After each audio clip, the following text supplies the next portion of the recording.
صل على رسوله الكريم. أما بعد فأعوذ بالله من الشيطان الرجيم.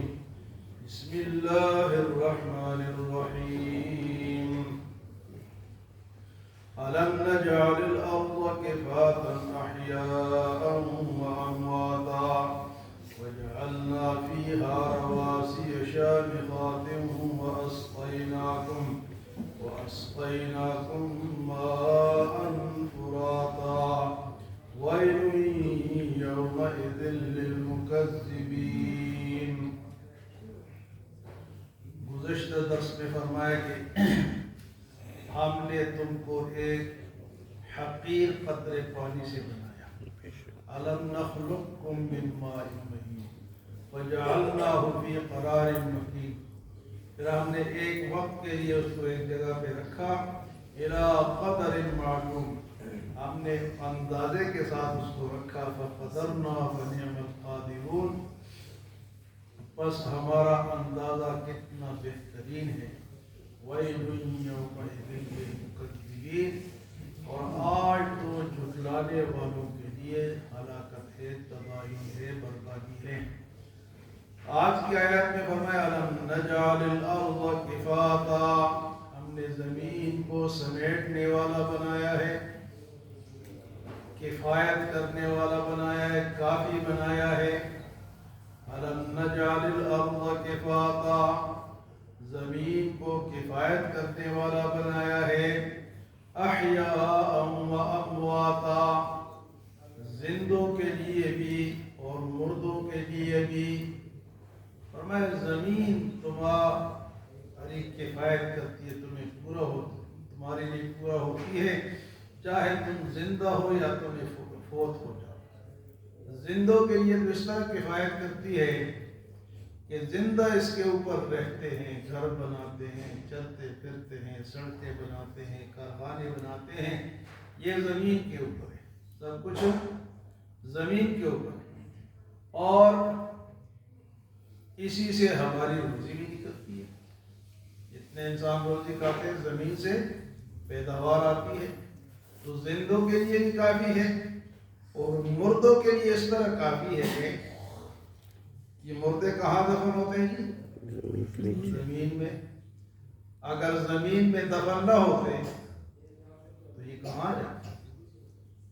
اگر ہم سوچیں کہ ہم سب کے گھروں میں کتنے لوگ اب تک فوت ہو چکے ہیں جو ہمیں یاد ہے، جو نہیں یاد ہو تو دور کی بات. دادا پردادا لقدادا، اس سے آگے اس سے آگے. یہ سارے اگر حکم ہوتا کہ گھروں میں رکھو ہو، فوت ہونے کے بعد گھروں میں اسٹور کرو، پھر ہم کہاں رکھتے ہیں؟ یہ زمین اللہ نے فرمایا اس ان کے لیے بھی کافی ہے، زندوں کے لیے بھی کافی ہے، ان کو روزی مہیا کرتی ہے، اور مردوں کے لیے بھی کافی ہے کہ ان کو پردہ دیتی ہے. اور یہی جین مند طریقہ ہے یا قدرتی طریقہ ہے مردوں کو دفنانے کا. یہ جو جلاتے ہیں نا، ہندو بت مت والے جلاتے ہیں، اور جو مجوسی ہے وہ اس طرح اونچی ایک دیوار بنا کے اس کے اوپر تھڑے کے اوپر رکھتے ہیں، پرندے آ کے کھا جاتے ہیں. اور ہندو اور بدھ مت والے جلاتے ہیں. تو وہ کہتے ہیں کہ جلاؤ نہیں تو یہ بدبو پیدا کرتی ہے زمین میں اگر دفنا ہو.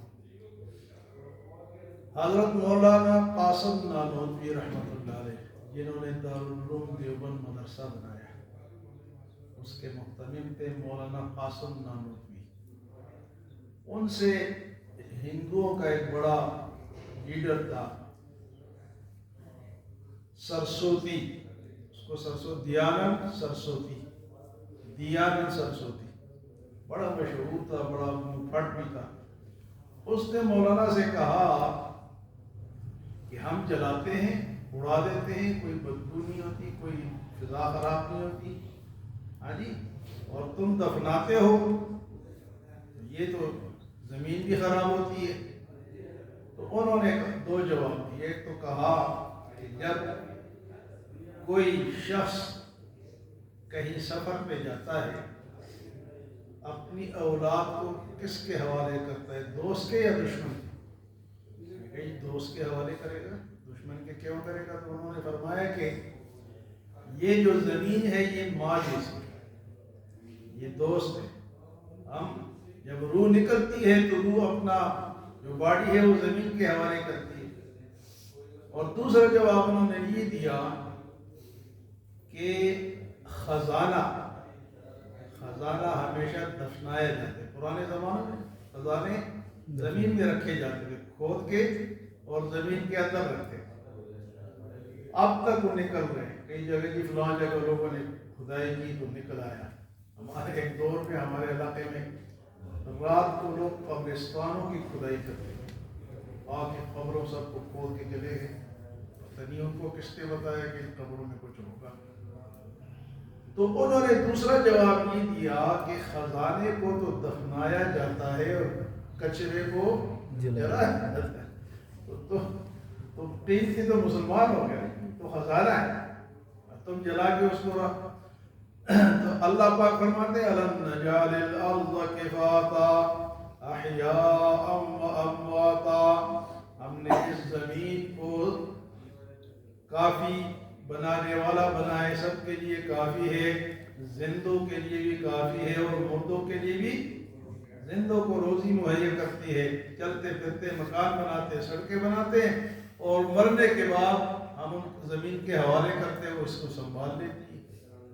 اگر نہ ہوتا تو ہم کہاں مرتے آئے؟ پھر تو بڑا مسئلہ ہوتا. ایک کہتا تم رکھو، دوسرا کہتا تم رکھو. بھائیوں میں بہنوں میں بھی لڑائی ہوتی کیا اس مردے کو تم رکھو، اس کو ہم رکھیں گے، ان میں بھی لڑائی ہوتی. تو اللہ پاک نے ایسا نظام بنایا کہ جس زمین سے یہ پیدا ہوا اسی کے حوالے کر کے. مٹی سے پیدا ہوا. جب مردے کو دفنایا جاتا ہے جو آیت وہاں پڑھی جاتی ہے مٹی ڈالنے کے بعد، وہ کون سی آیت ہے؟ منہا خلقناکم، میں نے اسی مٹی سے تمہیں پیدا کیا، وفیہا نعیدکم، اور اسی میں دوبارہ جا رہے ہو، ومنہا نخرجکم تارۃ اخری، اور ایک مرتبہ پھر اسی سے نکالے جاؤ گے. انسان مٹی سے بنا اور مٹی کے حوالے ہو جاتا ہے. تو یہاں اللہ پاک فرماتے ہیں أَلَمْ نَجْعَلِ الْأَرْضَ كِفَاتًا، کیا ہم نے زمین کو سمیٹنے والا نہیں بنایا؟ أَحْيَاءً وَأَمْوَاتًا، زندوں کے لیے بھی اور مردوں کے لیے بھی. اور اس کے بعد فرمایا وَجَعَلْنَا فِيهَا رَوَاسِيَ شَامِخَاتٍ وَأَسْقَيْنَاكُم مَّاءً فُرَاتًا، اور ہم نے زمین کے اوپر اونچے اونچے بوجھل پہاڑ رکھ دیے تاکہ یہ ہلے نہ. ورنہ زمین تو پانی کے اوپر ہے نا، یا پانی کے اوپر ہے تو اگر پہاڑ اس کے لیے بطور میخ انہوں نے اس کو دبا کے رکھا ہوا ہے. بڑے بڑے اونچے پہاڑ اللہ پاک نے فرمایا کہ ہم نے اس کے اوپر رکھ دیے. وَجَعَلْنَا فِيهَا رَوَاسِيَ شَامِخَاتٍ، اور یہ پہاڑ جو ہے یہ بھی بے فائدہ نہیں ہے. پہاڑوں کے کتنے فائدے ہیں.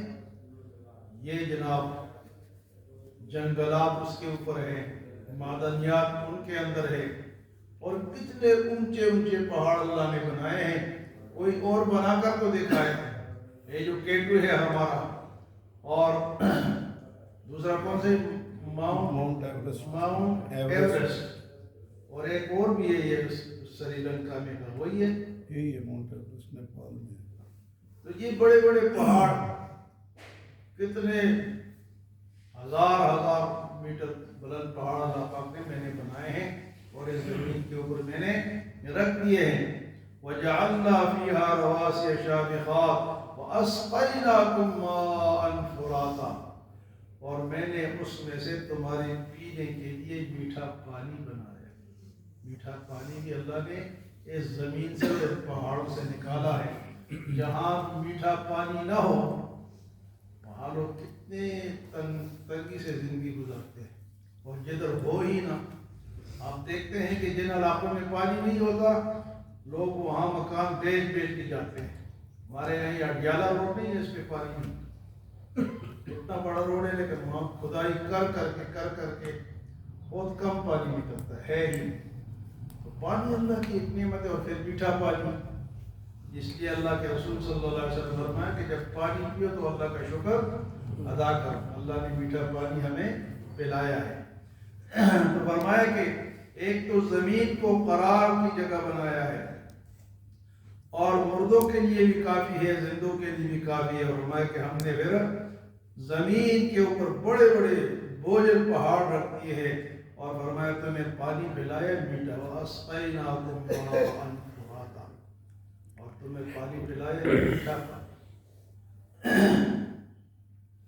فرمایا کہ پھر کیا ہے نہ ماننے والوں کے لیے پھر اللہ پاک فرماتے ہیں وَيْلٌ لِّلْمُكَذِّبِينَ، جو میری ان باتوں کو نہیں مانتا ان کے لیے خرابی ہے، ان کے لیے تباہی ہے۔